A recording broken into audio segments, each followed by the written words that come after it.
Welcome back guys. आज की video में बात करने वाले हैं Chambal fertilisers and chemical limited के बारे में। तो आज के दिन ग्रोथ देखें तो काफ़ी अच्छी ग्रोथ देखने को मिली है। अपने इन्वेस्टर्स को करीब 7.11% की इसने जंप लगाया है, ग्रोथ दी है। रीज़न क्या है उस बारे में बात करेंगे, कंपनी काम क्या करती है उस बारे में बात करेंगे, और फाइनेंशियल्स कैसे हैं, रिजल्ट कैसा है Q3 का उस बारे में बात करेंगे, और आने वाले टाइम में क्या क्या टारगेट्स रहने वाले हैं वो भी देखते हैं। तो अगर आप चैनल पर नए हैं तो वीडियो को लाइक करें अगर पसंद आए, और चैनल को सब्सक्राइब करें। हम ऐसे ही वीडियोस लाते रहेंगे जिनमें आपको अच्छे अच्छे शेयर्स के बारे में इंफॉर्मेशन मिलेगी, प्लस Q3 के रिजल्ट्स एंड नंबर्स आपको मिलेंगे। तो बिना किसी देरी के वीडियो को शुरू करते हैं। तो कंपनी का नाम है चंबल फर्टिलाइज़र। जैसे नाम बता रहा है, फर्टिलाइज़र्स हैं, जो भी किसान भाई होते हैं उनके काम आता है, उनकी ग्रोथ में हेल्प करता है, पौधों को जल्दी बढ़ाता है, वो सारा काम करते हैं। और इंडिया में वैसे ही फार्मर्स की कमी नहीं है, तो हमारे पास डिमांड वैसे ही बहुत है। और रही बात बाहर भी काम करते हैं तो इंटरनेशनली बहुत बड़ी डिमांड है इन चीज़ों की। तो सेक्टर तो काफ़ी बड़ा है, डिमांड भी काफ़ी बड़ी है। प्राइस है 556 का, ग्रोथ लगाई थी 7.11% की। तो कंपनी करती क्या है वो हम देख चुके हैं। 5 दिन की बात करें तो करीब 15% की ग्रोथ हमें देखने को मिल रही है। आगे चलते हैं, फिर भी एक बार ओवरव्यू है कंपनी का, कंपनी क्या क्या करती है। It also markets and deals with other fertilisers and agriculture inputs. It has an joint venture in phosphorus acid. Phosphorus acid क्या होता है, प्लांट्स की ग्रोथ को बढ़ाने के लिए काम आता है। और इसने क्या किया है, जॉइंट वेंचर भी करके। जॉइंट वेंचर क्या होता है, दो कंपनी साथ में आके काम करती हैं अपने अपने अलग अलग नाम से, यानी कि पार्टनरशिप करके, ऐसा मान सकते हो आसान भाषा में।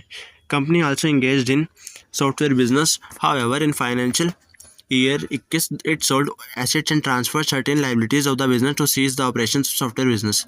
कंपनी सॉफ्टवेयर बिजनेस में भी काम करती थी, लेकिन जो 2021 में क्या किया, इसने एसेट्स को बेच दिया और अपनी लाइबिलिटीज़ को ट्रांसफ़र कर दिया और इस ऑपरेशन को बंद कर दिया। प्रॉफिट नहीं हो रहेगा तो शायद इसलिए बंद कर दिया हो। आगे बात करते हैं मार्केट कैप की। तो मार्केट कैप है 22,226 का, 260 के आसपास का। करंट प्राइस की बात करें तो 556 है। हाई है लगाया था 575 का, अपने हाई के आसपास है। स्टॉक का पी देखिए 13.8 का है, पी एकदम नॉर्मल है। डिविडेंड की बात करें तो डिविडेंड अपने इन्वेस्टर्स को दे रही है 1.35% का। ROE काफ़ी अच्छा है 20.2 का एंड 17.0% का। फेस वैल्यू 10 रुपये, यानी आने वाले टाइम में स्प्लिट या बोनस अनाउंस कर सकती है। आगे चलते हैं, आगे क्वार्टरली सेल्स का डाटा है। सेल्स कैसी है, सेल्स में भी ग्रोथ हमको देखने को मिल रहा है, पर क्वार्टर बाय क्वार्टर यहाँ ग्रोथ हुई है, यहाँ थोड़ी सी कम हुई, फिर वापस डिक्लाइन आ गया। यहाँ भी ग्रोथ हुई, यहाँ डिक्लाइन आ गया, यानी कि फ्लक्चुएटिंग सेल्स है, ऊपर जा रही है, नीचे जा रही है, ऊपर जा रही है, नीचे जा रही है। प्रॉफिट भी वैसे देखने को मिल रहे होंगे, जैसे कि यहाँ बढ़ा फिर थोड़ी सी डिक्लाइन हो गई, यानी कि क्वार्टर वाइज देखें तो फ्लैट ही है, कोई ज़्यादा ग्रोथ नहीं, ज़्यादा डिक्लाइन नहीं है।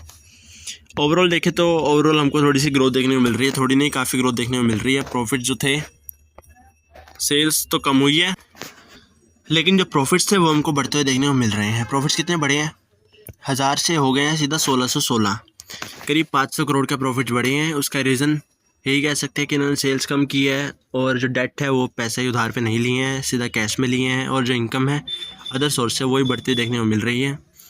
तो उस कारण कह सकते हैं कि ये बड़ा है। प्लस टैक्स मान सकते हैं, इस बार हमने कम टैक्स पे किया है, लास्ट टाइम 30% था, 27% है। तो रीज़न कुछ भी हो सकता है। सेल्स डिक्लाइन है और प्रॉफिट भी ग्रोथ में देखने को मिले हैं। उस कारण से हम कह सकते हैं कि जो आज तेज़ी थी वो जेन्युइन थी, उसी रीज़न से आई है। आने वाले टाइम में भी थोड़ी सी क्वार्टर में फ्लैट सेल थी, लेकिन ओवरऑल देखें तो फाइनेंशियल्स अच्छे थे। आगे चलते हैं, आगे डाटा है प्रोमोटर्स का। तो शेयर स्टेबल है, FI ने होल्डिंग को बढ़ाया है, DI ने थोड़ा कम किया है, पब्लिक की थोड़ी सी डिक्लाइन हुई है। आगे चार्ट पे चलते हैं, तो चार्ट पे देखें क्या पैटर्न बन रहा है। तो ये पैटर्न था, देखो जैसे रिजल्ट्स आए एकदम फ्लैट था, लेकिन और इसी में ट्रेड कर रहा था इस बॉक्स के अंदर ही। जैसे इसको ब्रेक किया, रिजल्ट्स अच्छे हैं तो वैसे ही वॉल्यूम आना शुरू हुआ, और इसको ब्रेक करके एकदम हमें तेज़ी देखने को मिली है, और सीधा 527 से बढ़ के हो चुके हैं 556। तो ट्रेंड बन चुका है, अप ट्रेंड में जा रहा है। आने वाले टाइम में हमें टारगेट देखने को मिल सकते हैं 600 प्लस के, क्योंकि अपने हाई को ब्रेक करेगा तब हमको नेक्स्ट लेवल टारगेट देखने को मिलेंगे, जो कि काफ़ी ज़्यादा चांसेस है कि ये हो जाएगा, क्योंकि एकदम इसने अपने रेजिस्टेंस को ब्रेक किया है और रिजल्ट्स भी अच्छे हैं, तो ग्रोथ हमें देखने को मिल रही है। तो आज की वीडियो में इतना ही। जिसने होल्ड कर रखा है वो होल्ड कर सकता है फर्दर प्रॉफिट्स के लिए, और जो बाय करना चाहता है वो खुद की रिसर्च से बाय कर सकता है जैसा उनको सही लगता है। कोई बाय सेल की रिकमेंडेशन नहीं है। तो आज की वीडियो में बस इतना ही। वीडियो अच्छा लगा तो लाइक करें, चैनल को सब्सक्राइब करें।